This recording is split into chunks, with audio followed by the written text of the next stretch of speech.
Welcome to Big Hat Bushcamp for another campfire cooking session. What we're going to be doing today is ginger beer pork and ginger beer ribs. A very, very simple recipe. We wouldn't usually cook the pork chunks and the ribs together because the ribs need a little bit longer, but it is exactly the same technique. So we've got them all in the same pot, the Dutch oven, and we'll just leave the ribs in for a little bit longer.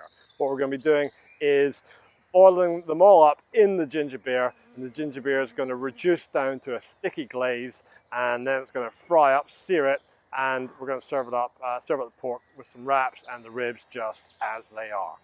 Right, so this is what we're going to do. First of all, the pork, we're going to trim off the skin. We're going to keep that for later, I'll show you why.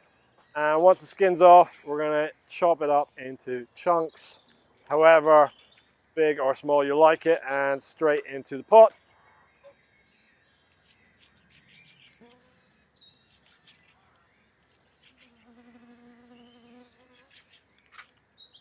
Ribs on top, and then the skin, we're going to put that in there as well. And now the ginger beer, the whole bottle, 2 litres, in you go.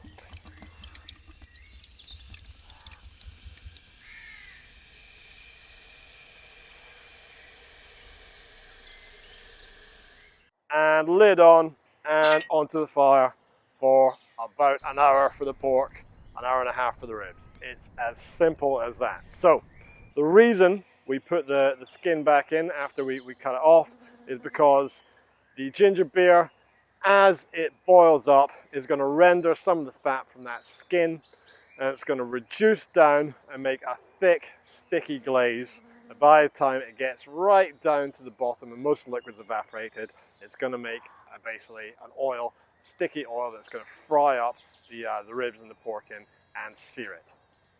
And after about an hour, the pork will be nice and tender. We can serve it up in some wraps, and we might add a little bit more water once we've taken out the pork to give the ribs a little bit longer to cook up and to tenderize.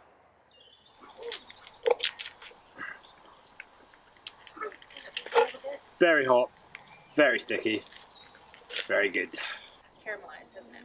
Yeah, that kind of. But it works, yeah. You like it? Does the job.